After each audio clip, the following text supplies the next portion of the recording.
So if the variety that surrounds you helps you to clarify, and if you understand the vibrational experience that all of this is, and you are now in control of your own vibrational output, then everything's perfect all the time, isn't it?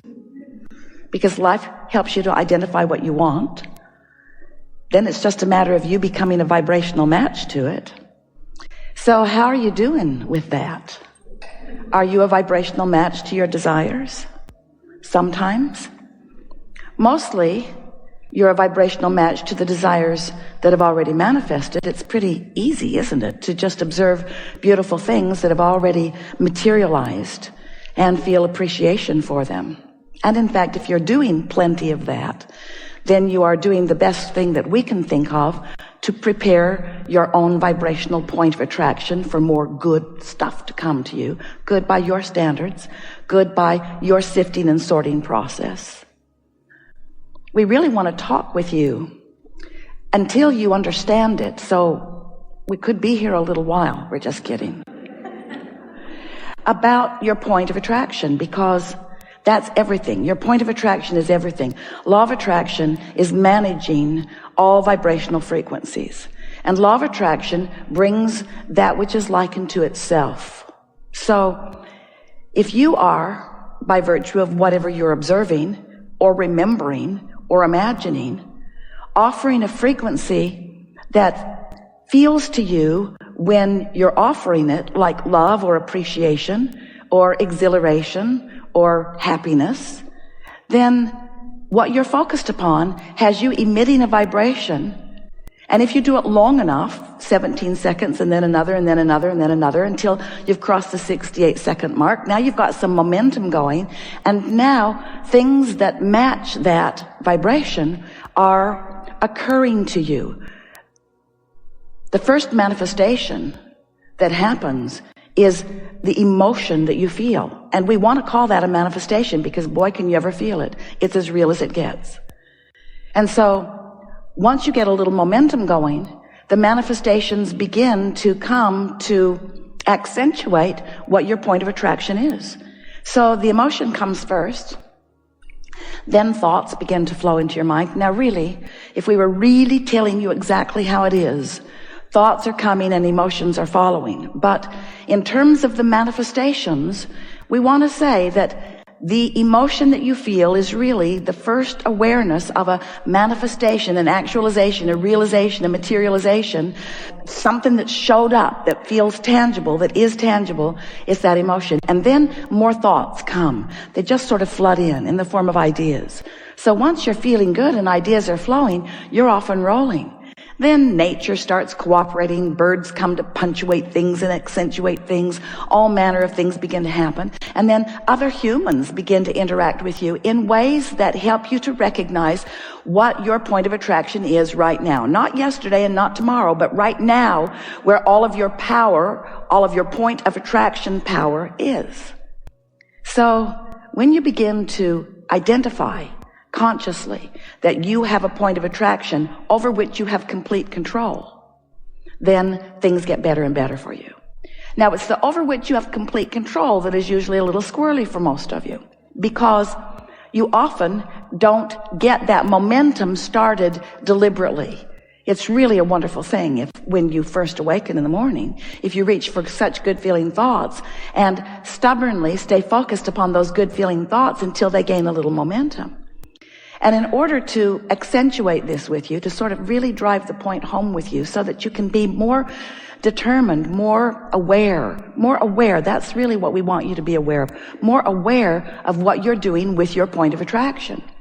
So we've begun to call your point of attraction some things that sort of get your attention. We began calling your point of attraction, where you stand right now, your grid. It's sort of like the framework of a building. It's the grid that we'll fill in later.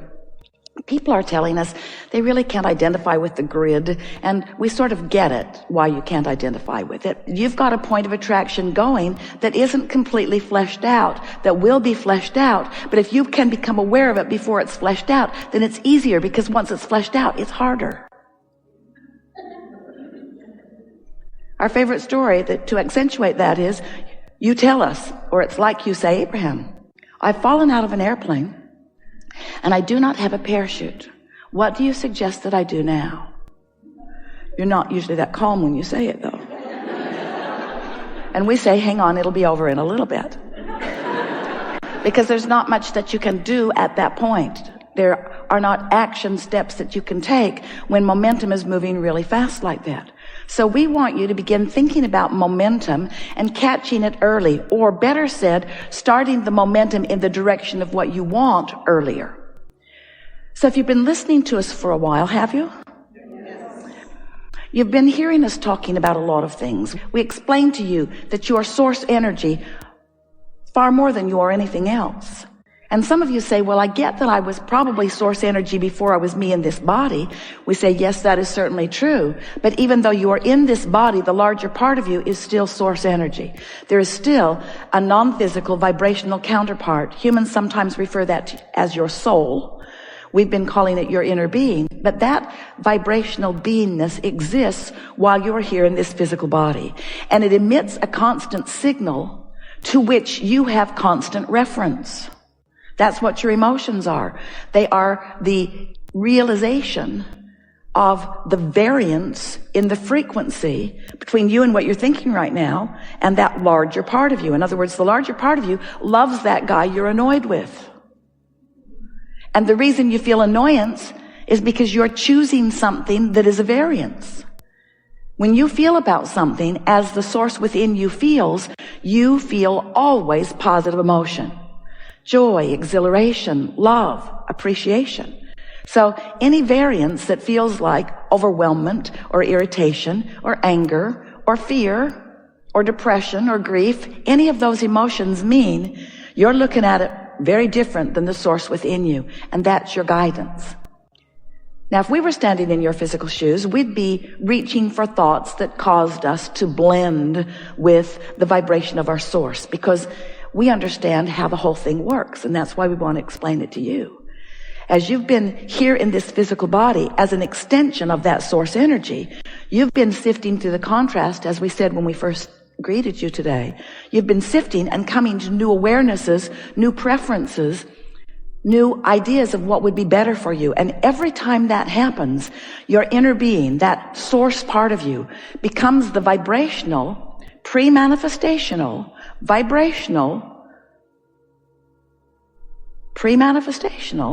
vibrational reality of that. So now you've caused your inner being to expand, to be more prosperous, to have more fun, to feel more exhilarated. You've caused your inner being to expand because of what you've been living. The question that this workshop wants to accentuate, emphasize, and soothe within you is that the question is, where are you in relationship to this new expansion? And your emotions tell you that in every moment in time. So the happier you are, the more blended you are, or the more resonance you have with that, or the more allowing you are. The more negative emotion you're feeling, then the more resistance you have. The bigger the gap is between you and you. And happily ever after is about that closing gap. Not necessarily the closed gap, just the moving in the direction of closing the gap rather than moving in the direction of widening the gap. You're not ever going to get it done. You're not going to really ever close that gap until you croak. We try to be as disrespectful as we can about the deaf subject since there isn't any. But that's what that is. That's that complete closing of the gap, leaving behind all resistance and reemerging completely with that furthermost expansion that you have become. So, in explaining to you that you are a vibrational being, we want to call your attention back to what you're doing here and now in relationship to all that you've become. So we wrote a book a while ago. It was entitled Getting into the Vortex. Are you aware of it? We talked about the vortex incessantly because we wanted you to realize, we wanted you to take that step in understanding that you are creating vibrational realities that you're not yet living. And that's the vibrational version. That's the thought version. That's the get the thought out there in advance. Law of attraction is actualizing around it, but unless you are a vibrational match to it, it doesn't come into your experience. So we want you to realize that the things that you think about, wanted or not wanted, have created vibrational versions that will manifest if you keep the vibrational momentum going long enough. That's the clearest we've ever said it. Wanted and unwanted, right now, vibrational state beings or experiences will become actualized if you keep the momentum of those thoughts going longer. So, the question is, do you have realization of whether you want it or not? And, biggest question, have you practiced so that you have the control or focus of your own thoughts to focus on things wanted and to no longer focus on things not wanted, or mostly? That really is what deliberate creating is all about. We have a new analogy that we like so much. It has so many pieces to it that we can utilize in so many ways to demonstrate to you what we're talking about. So we'll get away from vibration for a moment and talk about something that is practical, that you can envision. Esther has a pond in Texas that has a pipe in the bottom of the pond that takes the water to the filter, and then it puts it back. Simple concept. But the pond was getting cloudy. Couldn't see the fish. And it was discovered, finally, after trying different things, that the pipe that was putting the water back in was clogged. So they just laid some new pipes. They laid some new pipes that allowed the water to come back into the pond, and it cleared up right away after quite a while of being cloudy. And as Esther watched that experience, she was so excited because she so loves the beauty of this little stream and the pond that is at the base of it. And oh, the beautiful fish have been there for quite a while. She knows some of them very well. When she can see them, she recognizes them. And so she wanted to see them, and seeing them again made her feel really good. So then we began suggesting to you that you've got some clogged pipes and don't even know it. You've got some pipes that you mean to have open that are not open. And then we said that the pipes had clogged from neglect. Well, that got Esther thinking, because years ago we were talking about just open your valve between you and what you want. And today we are saying let that be the path of least resistance. So now we're saying to you that the thought ways that you carve out with the steady thoughts that you think literally carve out paths of least resistance. And then through those paths of least resistance, things come. They rendezvous with you. So let's say you've been irritated about something since you were a child. Your parents didn't have enough money. They talked about not having enough money. They told you they didn't have enough money. They told you that you didn't have enough money. They told you that money doesn't grow on trees. They told you that they were not going to get that for you. They helped you, not in all cases, but in many cases, carve out a pathway to not enough money, a path of least resistance.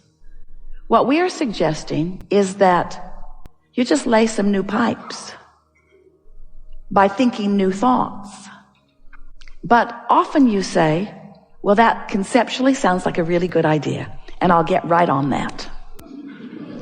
But the problem is, the other pathway has momentum going, and every time you get down to that juncture where you could go that way in the new pipe or that way in the old pipe sucks you in because it's got more momentum going, because you've been thinking that thought longer. When you think a thought for as little as 17 seconds, another thought like it will join it. More momentum.